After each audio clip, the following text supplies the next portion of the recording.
কালকে শিশু হাসপাতালের সামনে একটা পোলা বেলুন লইতে আইছে 20 টাকা টাকা নাই 20 টাকা দিয়েছে একটা বেলুন দো। আমি 8 টাকা, আমি 60 টাকা। আজকে এই বাচ্চা বেলুন বিক্রেতার জীবনের গল্প শুনবো। এই ছেলে, এদিকে আসো, এদিকে আসো। কি এগুলা? হ্যাঁ, বেলুন।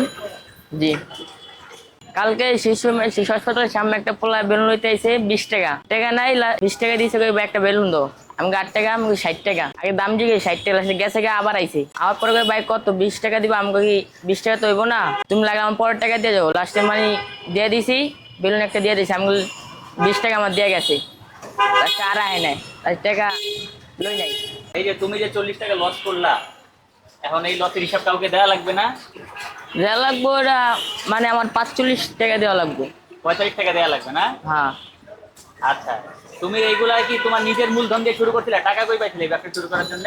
এরপর টাকা লাগে না, মানে মালিকের তো বেচা দিই আমরা। ও, তুমি আরেকজনের মালিকের আন্ডারে কাজ করো, তাই তো? জি। আচ্ছা, তো তোমার কি রোজ হিসাবে রাখে যে, নাকি হচ্ছে গিয়ে তুমি যেই কটা বিক্রি করতে পারো ওই হিসাবে তোমার বেতন দেয়, নাকি প্রতিদিন একটাই? না, মানে একটা বেচলে মনে করেন মালিককে 45 করে দেওয়া লাগবে, আর যদি 50 টাকা বেচে আমাকে 5 টাকার মালিক রে 45 টাকা। ও, মালিকের 45 টাকা আর তোমার হচ্ছে গিয়ে বাকি টাকা। হ্যাঁ। তার মানে মালিক আরো কম দামে কিনে আনে, তাই তো? কিনে আনে চকের তো মনে করেন 25 টাকা, 26 টাকা, 28 টাকাও কিনে। মালের দাম মনে করেন আগে কম ছিল, অনেক বাড়তি মালের দাম।